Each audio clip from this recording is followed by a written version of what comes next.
પાટણ જિલ્લામાં આયોડિનયુક્ત મીઠાના વપરાશ અંગે જાગૃતિ અને ચકાસણી ડ્રાઈવ. રાધનપુરમાં 596 કિલોગ્રામ શંકાસ્પદ મીઠાનો જથ્થો જપ્ત.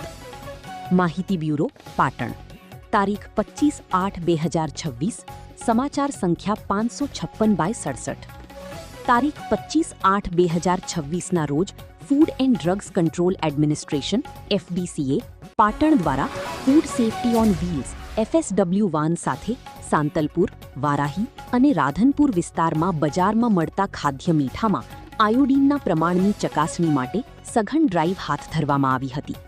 આ કામગીરી ફૂડ સેફ્ટી ઓફિસર કુ LN ફોફ અને FSW કેમિસ્ટ શ્રી દિવ્યાંગ પંડિત દ્વારા કરવામાં આવી હતી.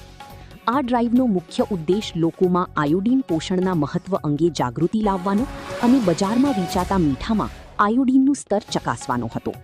તપાસ દરમિયાન કુલ 26 કરિયાણાની દુકાનો, હોલસેલરો અને સ્થાનિક રેસ્ટોરન્ટ્સ પર ઉપલબ્ધ મીઠાના નમૂનાઓની સ્પોટ ટેસ્ટિંગ કિટ દ્વારા સ્થળ પર જ ચકાસણી કરવામાં આવી હતી, જેમાં હોટલ અને રેસ્ટોરન્ટમાં વપરાતા રસોઈના મુખ્ય ઘટક મીઠાની ગુણવત્તા સુનિશ્ચિત કરવા માટે ચકાસણી કરવામાં આવી હતી.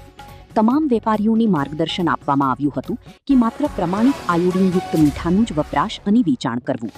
તપાસ દરમિયાન શ્રદ્ધા ટ્રેડિંગ કંપની મૂતા રાધનપુર જિલ્લો પાટણ ખાતે હોટલ હિન્દુસ્તાનની સામે હાઈવેના food business operator Shri Ishwarlal Karshanlal ઠક્કરની ત્યાંથી શંકાસ્પદ મીઠાનો જથ્થો મળી આવ્યો હતો, જેથી નમૂનો લઈ બાકી રહેલ કુલ 596 kilogram refined free flow iodized salt, જેની અંદાજિત કિંમત ₹16,688 સીઝ કરવામાં આવ્યો છે.